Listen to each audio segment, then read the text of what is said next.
우리 옆 사람하고 같이 한 번 더 인사했으면 좋겠습니다. 우리 다시 인사할 때 우리가 오늘 12월 마지막, 올 한 해 마지막 주일 예배인데요. 특별히 가족이 있다면 가족에게, 또 그렇지 않고 옆에 있는 분이 우리 교회 공동체에 계신 분들, 어쨌든 다 괜찮아요. 우리 이렇게 인사하면 좋겠습니다. 한 해 동안 참 수고했어요. 고마워요. 이렇게 인사하면 좋겠습니다. 네. 특별히 우리 부부가 같이 계신 분들은 이 시간에 남자들의 손을 꼭 붙잡고 우리 아내 되시는 분들만 고백하겠습니다. 자, 이렇게 옆에 있는 박상희 사님도 손 잡아주시고, 자, 보세요. 자, 송 집사님 네, 손 잡아주시고, 네, 얼굴을 가만히 보면서 남편에게 한 해 동안, 또 이렇게 어머니 가운데 한 해 동안 열심히 애쓰신 분들 있죠? 자녀들은 그 엄마 손 좀 잡아서 이렇게 인사하면 좋겠어요. 한 해 동안 너무 애썼어요. 당신이 있어서 제가 있습니다. 와, 우리 청년들은 어떻게 하나 그러고 다 쳐다보고 있어요. 우리 남편분들 잘 들었어요? 이채식 형제님 들으셨어요? 네네. 우리 옆 사람에게 이렇게 그러면 남편분들이 이렇게 화답하겠습니다. 내가 있는 이유도 당신 때문이에요. 이렇게 인사하면 좋겠습니다. 네. 잘하시네요. 이제는 잘해. 제가 잔소리하지 않아도 될 것 같아요. 여러분들 한 해 동안 참 수고하셨습니다. 너무 감사합니다. 여러분들 때로는 사는 게 고난일 때도 있는데 여러분들이 참 수고하셨습니다. 감사합니다. 예술계의 거장이라고 할 수 있는 미켈란젤로가 우리가 잘 아는 바티칸시에 있는 시스티나 성당의 천장 벽화를 그렸습니다. 그가 천장 벽화의 마지막 마무리를 하려고 하는 그 순간 작품이 거의 끝나가고 있었던, 그렇게 보였지만 미켈란젤로는 아직도 마지막 붓터치를 놓지 못하고 있었습니다. 그러자 조수가 있었는데 조수가 한 명밖에 없었다 그래요. 이 조수가 그 미켈란젤로에게 물어봤습니다. 선생님, 이제 벽화 작업이 다 끝난 것 같지 않습니까? 지난 몇 년을 그렇게 애쓰셨는데. 그랬더니 이렇게 대답했습니다. 자네 눈에는 끝난 것으로 보이는가? 내 눈에는 아직 끝나지 않았네. 그 말을 한 이후에 미켈란젤로는 그로부터 5개월을 더 마지막 천장 벽화 작업을 했습니다. 그리고 마침내 모든 작업이 마쳐지는 그날 미켈란젤로는 여전히 작업의 도구를, 그 붓과 물감을 손에서 내려놓지 못하고 있는 것을 보았습니다. 그는 천장을 응시한 채 시스티나 성당을 빠져나가지를 못하고 있었습니다. 그때 조수가 다시 와서 물어봤습니다. 선생님, 이제는 정말 끝나지 않았어요? 그때 미켈란젤로는 이런 아주 유명한 대답을 그 조수에게 남겼다고 합니다. 내 눈에는 이 작업이 끝났는데 주님이 보시기에는 끝났는지 모르겠어. 내 눈에는 끝났는데 주님 보시기에는 어떤지 모르겠어. 이제 한 해를 마무리해가는 12월의 마지막 주일입니다. 여러분의 한 해를 마무리해가면서 우리 주님은 어떻게 보고 계실까요? 우리는 언젠가 우리의 일생을 정리하고 일생을 결산해야 될 날이 올 것입니다. 그날은 우리의 마지막 생애의 순간일 것입니다. 그리고 마지막은 아닐지라도 우리가 인생을 살다 보면 새로운 한 해를 맞이하기 전 우리는 우리의 삶을 중간평가하고 그리고 결산해야 될 때가 있습니다. 이것은 후회 없는 마지막을 위한 그러한 중간의 인생의 중간 결산, 중간 평가라고 저는 그렇게 생각합니다. 그런데 우리의 인생을 결산하는 과정에서, 우리가 우리의 삶을 평가하는 과정에서 우리가 가져야 될 아주 중요한 질문 하나가 있습니다. 그것은 뭐냐 하면 누가 내 인생을 평가할 것이냐 하는 것입니다. 내가 나의 인생을 돌아보고 있지만 내 인생을 과연 내가 평가할 것인가? 누가 평가할 것인가? 1세기 고린도 교회는 우리가 잘 아는 것처럼 하나님의 은혜를 충만하게 경험했던 교회였습니다. 그 교회는 여러 가지 은사가 풍성했고 그리고 성령의 체험이 아주 풍성했던 교회였습니다. 그럼에도 불구하고 이 교회는 성숙하지 못했고 어떤 사회에 영향력도 미치지 못하면서 그들 사이에는 끊임없는 분열과 갈등 그리고 분쟁이 있었던 교회였습니다. 하나님의 일이 전혀 진전되지 않았던 교회. 그렇다면 고린도 교인들에게 필요했던, 그래서 이런 삶을 보면서 바울은 이런 생각을 했습니다. 고린도 교회에 정말 필요한 것은 무엇보다도 자기 인생에 대한 중간평가, 자기 인생에 대한 냉정한 결산이 필요하다는 것을 바울이 알았습니다. 그래서 그는 오늘의 본문을 기록한 것입니다. 그렇다면 질문이 이것입니다. 고린도 교인들에게 필요했던 인생의 중간결산, 우리에게도 필요하지 않을까요? 우리가 한 해를 마무리해가는 이 시점에서 우리의 인생을 주님 앞에서 어떤 인생이었다고 우리는 평가받을 수가 있을까요? 한 해를 마무리해가는 이 시점, 우리의 인생을 평가한다면 우리는 뭐라고 평가할 수 있겠습니까? 첫째로 중요한 것은 이것입니다. 우리의 인생의 평가는 우리가 평가하는 것은 아니라는 사실입니다. 사도 바울은 내 인생의 평가를 내가 하는 것은 잘못되었다고 오늘 성경은 가르쳐 줍니다. 우리 같이 한번 오늘 본문인 고린도전서 4장 3절 말씀을 같이 한번 읽어보겠습니다. 보시면 3절 끝부분에 이렇게 써 있어요. 나도 나를 판단하지 아니하노다. 나도 나를 판단하지 아니하노니. 한번 따라해 볼까요? 나도 나를 판단하지 않는다. 네. 바울이 왜 우리가 우리 자신을 평가하지 말라고, 우리가 우리 자신을 판단하지 말라고 이야기하는 것일까요? 왜냐하면 우리가 우리 자신을 판단하는 그 순간에 갖게 되는 두 가지 극단적인 그런 잘못에 빠질 수가 있기 때문입니다. 첫 번째 잘못은 뭐냐 하면 자학이라는 것입니다. self-abuse.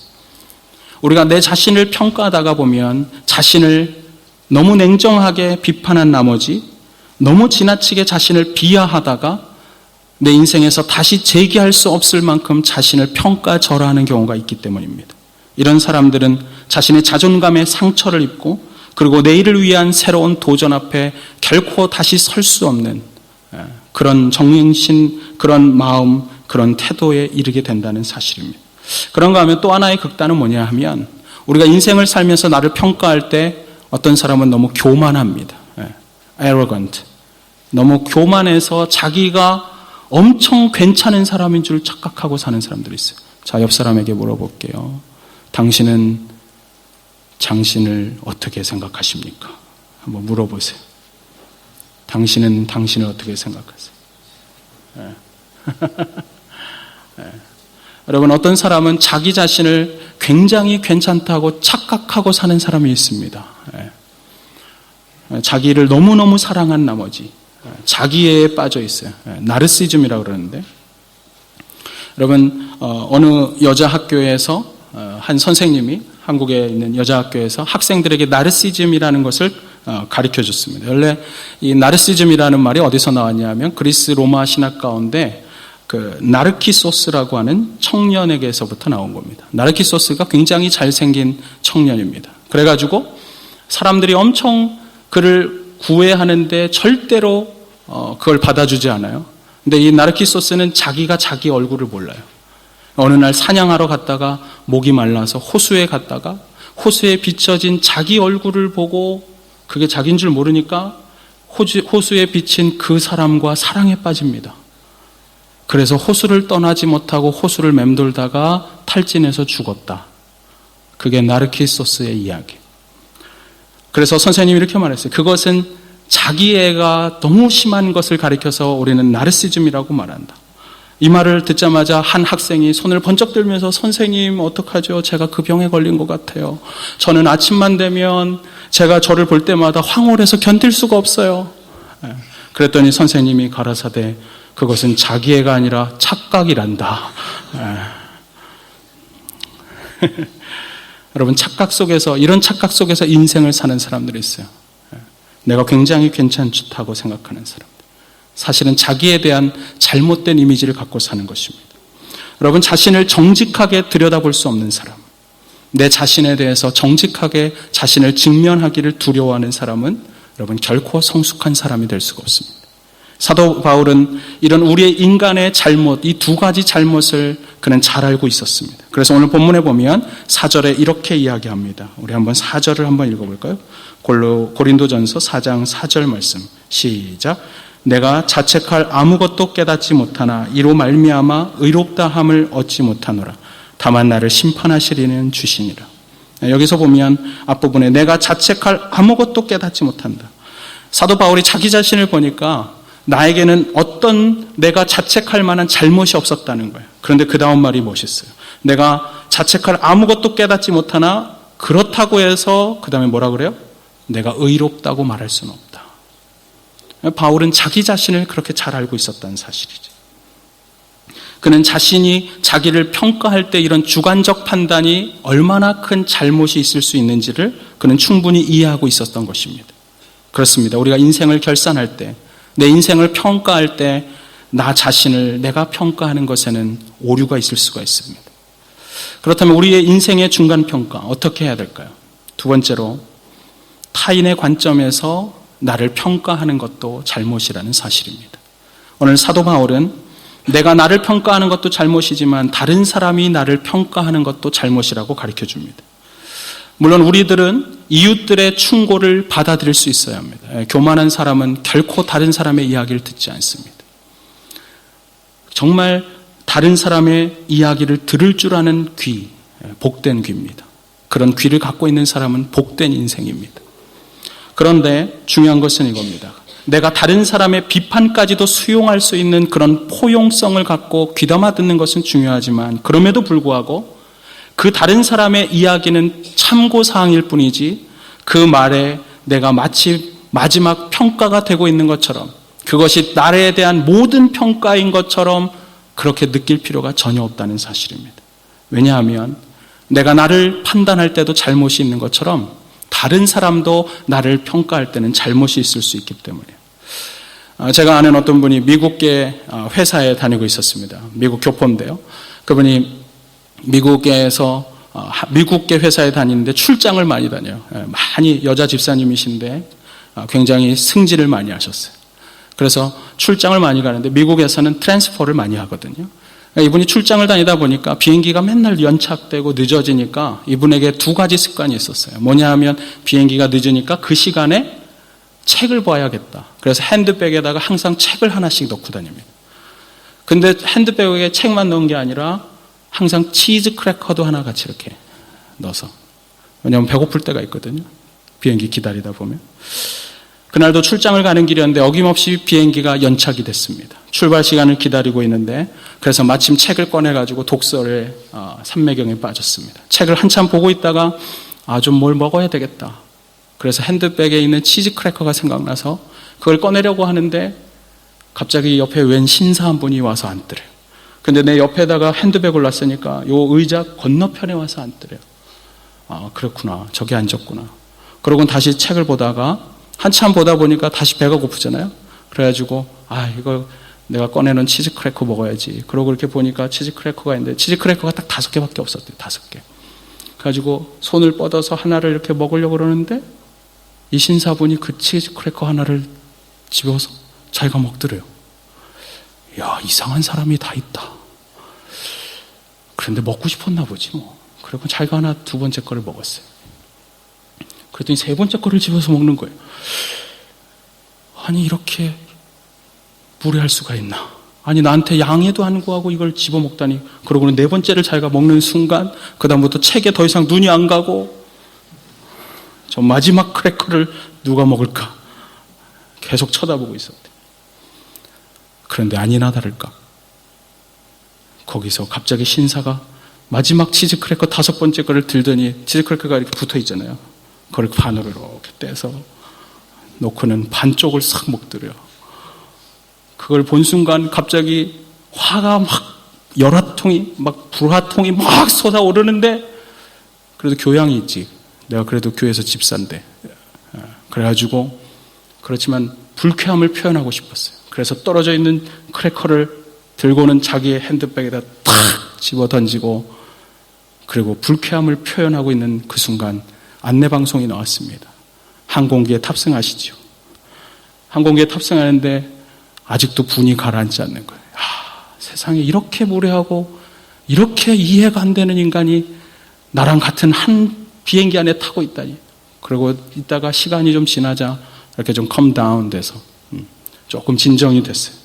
그러고 나서 좀 진정된 상태에서 책을 봐야겠다. 그리고 핸드백을 탁 여는 순간 그 안에 치즈 크래커 5개짜리가 탁 그대로 있는 것입니다. 이 집사님이 신사 거를 낼름낼름 집어먹고 있었다는 사실을. 근데 놀라운 건 이거예요. 그 순간 갑자기 그 신사가 그렇게 멋있어 보이더래요. 내가 자기 거를 자기 건지도 모르고 먹을 때 한 번도 나에게 아무 말도 하지 않다니. 어떻게 그럴 수가 있을까? 거기다가 마지막 남은 크래커를 나를 보고 먹으라고 탁 잘라서 내려놓는 진짜 젠틀맨이구나. 너무 멋있어. 너무 웃기지 않아요? 좀 전에는 아까 그 인간이 막 화가 나서 승질을 내더니 지금은 생각이 바뀌었어요. 너무 멋있다. 여러분, 제가 지금 무슨 얘기하는 줄 아시겠죠? 여러분, 사람에 대한 판단은 이렇게까지 극과 극으로 달라질 수가 있어요. 중요한 것은 이겁니다. 우리가 너무 쉽게 누군가를 평가하는 것은 잘못입니다. 그리고 또 그렇다고 해서 또 비록 나를 나쁘게 평가하고 있는 누군가의 말, 그것 때문에 내 인생이 마치 끝난 것처럼 좌절할 필요도 없습니다. 그리고 또 중요한 건 이겁니다. 여러분을 칭찬한다고, 누군가가 나를 칭찬한다고 마치 하늘 위에라도 나는 것처럼 그렇게 기뻐할 것까지 없습니다. 여러분, 다른 사람의 말에 일희일비하지 마십시오. 인생은 일희일비하면서 가는 게 아니에요. 중요한 것은 사람들의 평가가 아니라는 사실입니다. 이것을 알고 있었던 바울은 오늘 본문에 보면 3절에 이렇게 이야기합니다. 우리 3절을 한번 다시 읽어볼까요? 3절 같이 읽겠습니다. 시작. 너희에게나 다른 사람에게나 판단받는 것이 내게는 매우 작은 일이라. 나도 나를 판단하지 아니하노니. 여기서 보면 너희에게나 또 다른 사람, 그러니까 고린도 교회 성도들에게나 혹은 다른 사람에게 내가 판단받는 것이 뭐라 그랬어요? 내게는 매우 작은 일이라. 그 판단받는 걸 무시한다고 말하지 않았어요. 그러나 그것은 작은 일이라고. 그것이 나에게 도움이 되는 것은 사실이지만 그러나 그것 때문에 내 정체성이 흔들리는 나는 그런 평가라고 생각하지 않는다. 나는 귀담아 들어야 할 귀가 있어야 하고 그리고 참가한다면 나에게 유익이 되는 건 사실이지만 그러나 그것이 내 인생에 대한 마지막 선언이 아니라고. 여러분들, 이런 마음이 중요하다는 거예요.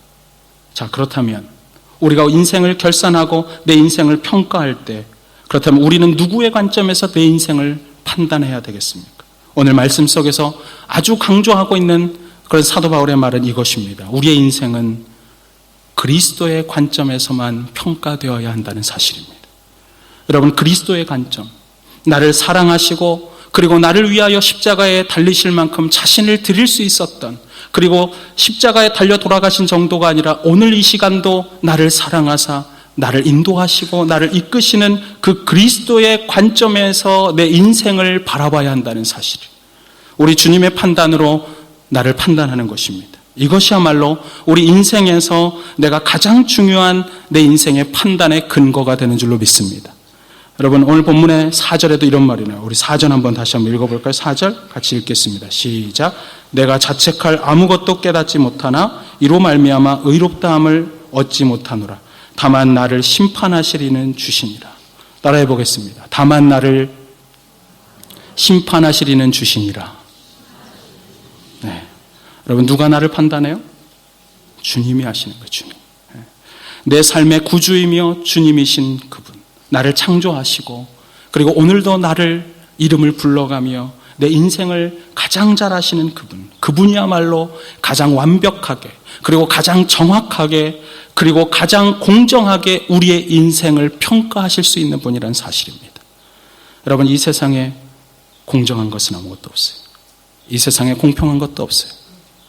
그러나 유일하게 공정하신 분, 그분은 우리 주님이십니다. 오늘 본문 5절을 한번 보세요. 우리 5절 같이 한번 읽어보겠습니다. 5절 같이 읽습니다. 시작. 그러므로 때가 이르기 전, 다시 5절입니다. 큰 소리로 읽겠습니다. 시작. 그러므로 때가 이르기 전 주께서 오시기까지 아무것도 판단하지 말라.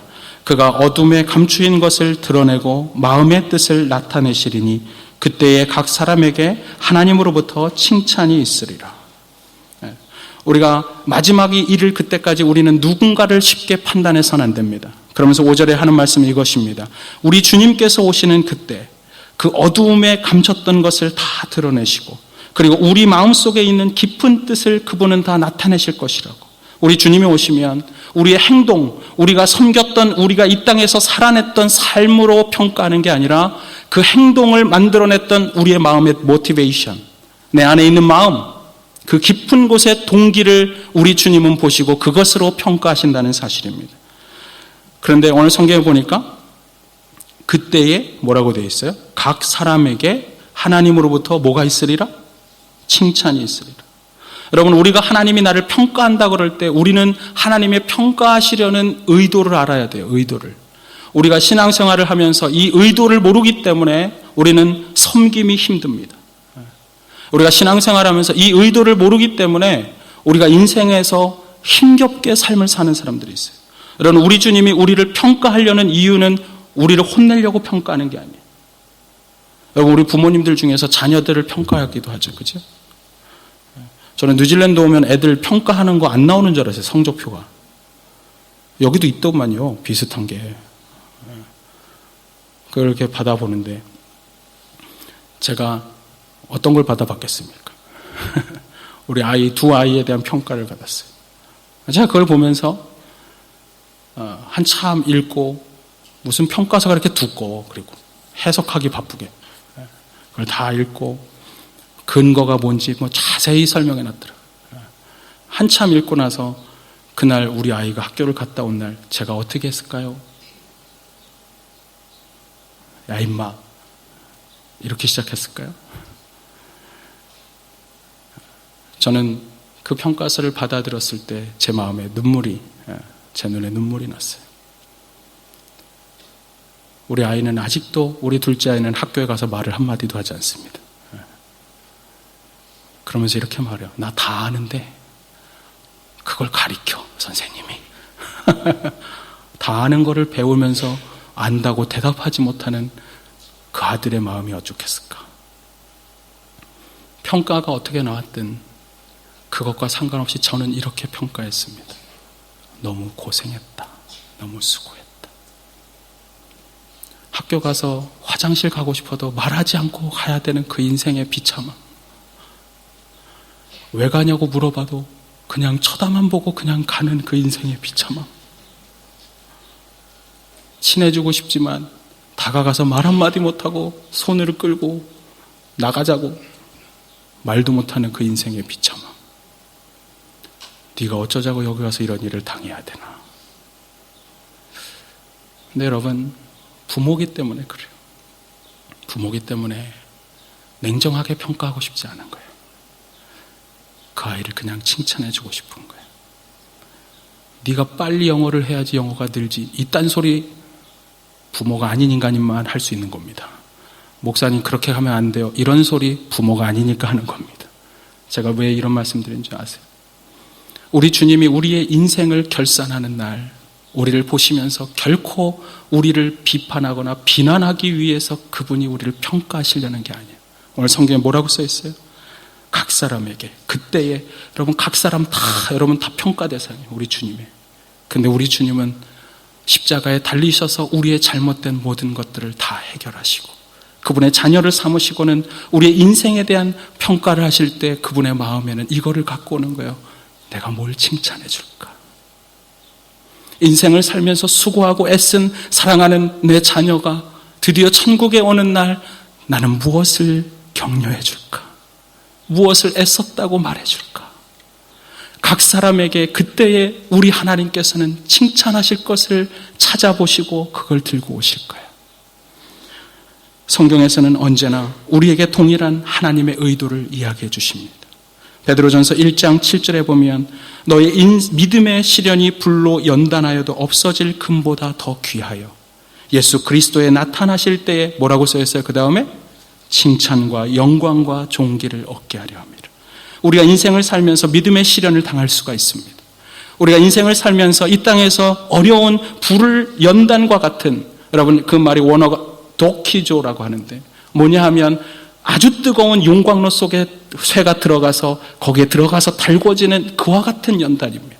내 뼈가 사그라드는 연단, 내가 아픔 가운데 내 피부가 다 타버릴 것만 같은 인생에서의 아픔의 순간을 지나간 사랑하는 자신의 자녀를 보면서 우리 주님은 세 개를 들고 와요.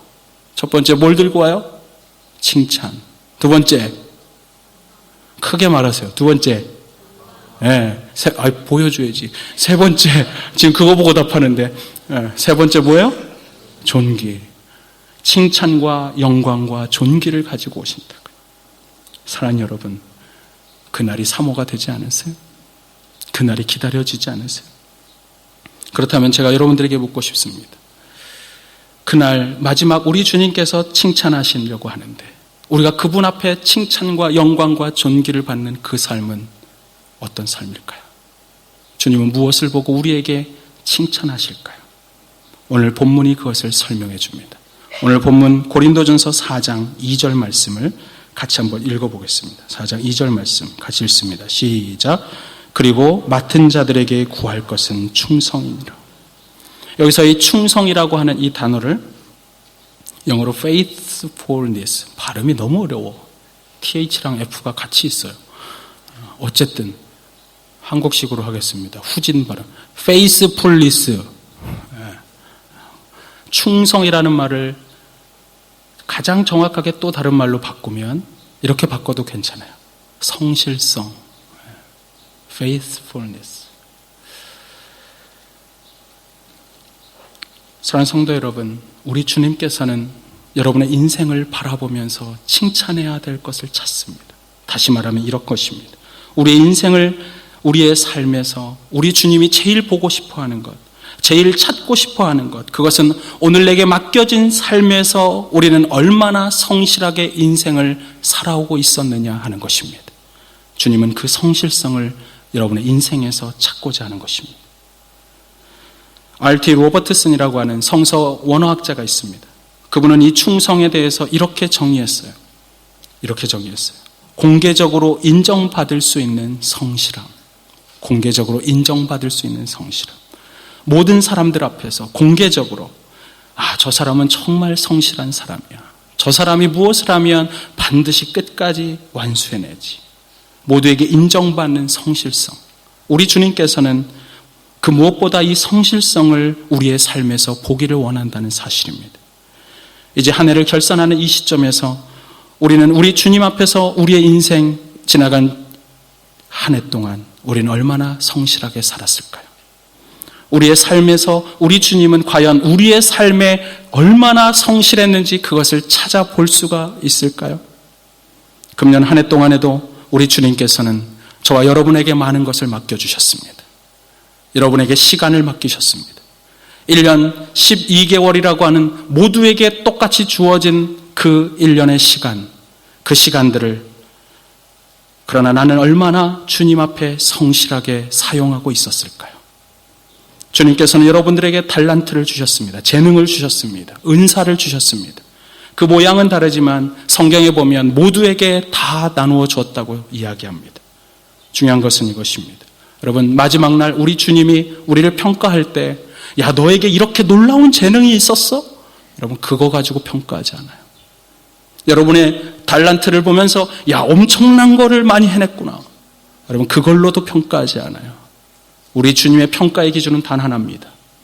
내가 너에게 맡겨준 재능과 은사와 시간을 가지고 너는 과연 성실하게 그것으로 무엇에 사용했느냐? 얼마나 성실했느냐? 오늘 내게 맡겨진 시간, 여러분, 오늘 사람들마다 내가 가지고 있는 크고 작은 차이는 있지만 여러분에게 물질을 맡겨주셨습니다. 여러분이 과연 그 물질을 하나님과 주의 영광을 위해 성실하게 사용하고 있었습니까? 혹시라도 이 시간의 청지기, 물질의 청지기로서 나는 온전히 내 삶의 성실성을 가지고 오늘 드려지고 있었는가? 과연 오늘 이 한 해가 끝나는 이 시점에 주님께서 칭찬할 만한 것을 여러분의 삶에서 찾는다면 우리 주님이 찾을 수가 있을까요? 오늘 내게 주어졌던 2019년에 교회의 직분 앞에 나는 얼마나 성실했습니까? 나는 주님께서 주어진 내 인생의 이 생명의 존귀함을 알고 있다면 나는 내 삶에 얼마나 성실했습니까? 성경은 그 모든 것은 다 주님의 것이지만 우리에게 맡겨주셨다고 이야기합니다.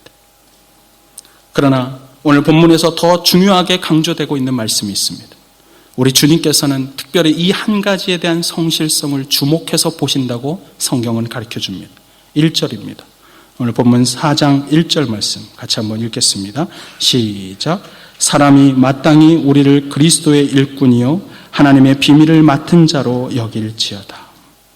여기서 보면 주님께서 우리를 그리스도의 일꾼, 하나님의 사람에게만 반드시 맡기는 게 있어요. 뭘 맡긴다 그래요? 하나님의 비밀을 맡긴다 그래요. 하나님의 비밀을. Mystery of God. 사도 바울의 서신에 보면, 여러분들이 성경을 읽어보면 바울 서신에 항상 나오는 게 있습니다. 하나님의 비밀. 이 비밀이 뭘까요? 바울 서신을 살펴보면 공통적으로 이 비밀이라는 것은 넓은 의미에서는 그것은 하나님의 말씀입니다. 하나님이 우리에게 말씀을 맡기셨다는 것입니다. 그러나 좀 더 깊이 들어가면 좁은 의미에서 그것은 십자가의 복음입니다. 우리 주님께서는 우리가 십자가에서 달려 돌아가시면서 그분이 우리의 죄를 다 담당하시고 십자가에 달려 돌아가셔서 죄와 허물을 담당하시는 그 순간 우리에게 새로운 영생을 주시고 죄사함의 이 복음을 주셨다는 사실입니다. 우리가 주님 안에서 새로운 피조물, 새로운 존재가 되었다는 이야기는 오늘 성경은 이렇게 말합니다. 너희가 그리스도의 일꾼이 마땅히 되었다는 사실이다. 내가 십자가의 은혜를 알면 그 십자가의 복음이 내게 온 것입니다. 중요한 것은 이것입니다. 나는 이 복음 앞에 지난 한 해 동안 복음을 맡은 자로서 우리는 어떻게 살아왔을까요? 이 복음을 증거하셨습니까? 내게 맡겨진 이 복음에 나는 합당한 삶을 살고 있었을까요? 나를 변화케 하셨던 하나님의 말씀, 이 말씀에 따라 나는 오늘을 살아왔을까요? 지나온 한 해 동안 저와 여러분은 얼마나 하나님의 말씀 앞에 붙잡힌 바 되었습니까? 얼마나 우리는 하나님의 말씀에 응답한 삶을 살고 있었습니까? 여러분, 우리 교회에서 성경 공부하는데 여러분 우리 교회 성경 공부가 굉장히 많습니다. 올 한 해 성경 공부 한 번도 안 들으신 분도 있죠. 근데 내년엔 제발 듣게 되기를 바랍니다. 근데 중요한 건 이거예요. 우리가 성경 공부하는 사람들의 착각이 있어요. 여러분, 성경 공부하면 성경에 대한 지식이 생깁니다. 여러분, 지식이 결코 내가 말씀대로 산 거와는 아무 상관이 없다는 사실. 내가 성경의 지식을 가졌다고 내가 성경대로 살았다고 말할 수 있는 것은 아닙니다. 지식과 삶은 별개입니다. 지식을 가져야 돼요. 그러나 중요한 건 이거예요. 그 말씀을 붙잡고 나는 얼마나 오늘을 살려고 했나. 지난주에 목장교회 생활이 끝났습니다. 과연 나는 목장교회 생활에서 배웠던 말씀을 가지고 오늘 우리의 목장에서 나는 어떻게 살아야 할까를 진지하게 고민한 것, 그런 자만이 진짜 강의를 들은 거라고 말할 수 있어요. 여러분, 우리는 얼마나 말씀 가운데 있었어요? 말씀 앞에 우리는 얼마나 붙잡힌 바 되었을까요? 우리가 신앙생활을 하면서 저는 그런 의미에서 여러분들이 꼭 말씀을 읽었으면 좋겠어요. 오늘 맥체인 성경 이거 왜 나눠드릴까요? 말씀을 읽어야 하나님의 말씀을 경험합니다. 내가 말씀 가운데 있어야 말씀이 살아있다는 것을 경험할 수 있어요. 저는 내년 한 해 동안 우리가 구약 1독하고 신약을 2독하고 시편을 2독하는 사이에 여러분들이 말씀에 정말 창념한 나머지 말씀이 나를 붙잡고 가는 것을 경험했으면 좋겠어요. 우리 교회가 그래서 말씀에 사로잡힌 교회, 말씀이 정말 살아있고 하나님은 정말 살아계시구나, 그걸 우리들 모두가 함께 경험할 수 있었으면 좋겠어요. 그러려면 성경을 읽어야 합니다. 그런데 중요한 건 이거예요. 우리가 신앙생활하면서 왜 말씀에 순종하는 것이 어려울까요? 말씀에 순종하고 그리고 오늘 내게 맡겨진 그런 청지기로서 내가 교회의 직분 앞에서 나는 왜 성실할 수가 없었을까요? 그것은 우리 주님의 의도를 몰라서 그래요. 우리 주님께서는 오늘 말씀하신 것입니다. 나에게 말씀을 주신 이유, 나를 축복하기를 원하시기 때문입니다. 주님이 여러분에게 직분을 맡기신 이유, 여러분을 그 직분을 통해 칭찬하기를 원하시기 때문입니다. 청지기로서 내게 어떤 일감을 맡기신 이유는 나를 일시키려고 하는 게 아니에요. 그걸 통해서 하나님 앞에 성실함으로 칭찬과 존귀와 영광의 그러한 이유가 될 만한 삶을 살기를 부탁하고 있다는 사실입니다. 때로 우리는 이런 하나님의 의도를 정확하게 살피지 못하고 내가 주님의 이런 봉사의 장에서 내가 주일학교 교사나 목자로 섬기면서 내가 왜 이런 고난을 받냐고 착각하지 마세요. 내 가정이 왜 이래가지고 나한테 이런 자녀들이 있고 나에게 왜 이런 시간이 있고 왜 이런 직장을 나에게 하나님 맡기셨냐고 비난하지 마세요. 하나님은 여러분이 감당할 수 있을 것을 맡기신 겁니다. 그리고 하나님은 이걸 기억하고 있어요. 이런 걸 하나님의 마음에 두셨어요. 그걸 통해서 너의 가정을 통해서 너의 자녀를 통해서 나는 너를 칭찬하고 싶어.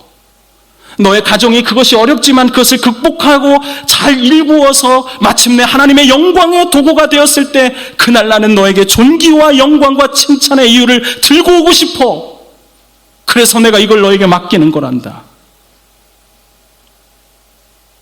우리가 그 주님의 마음을 안다면 우리는 내년 한 해 주님 앞에 우리는 다른 삶을 드릴 수가 있을 것입니다. 우리 주님은 나의 어떤 퀄리티를 갖고 칭찬하지 않으십니다. 우리 주님은 내가 무엇을 가지고 있어서 칭찬하지 않으십니다.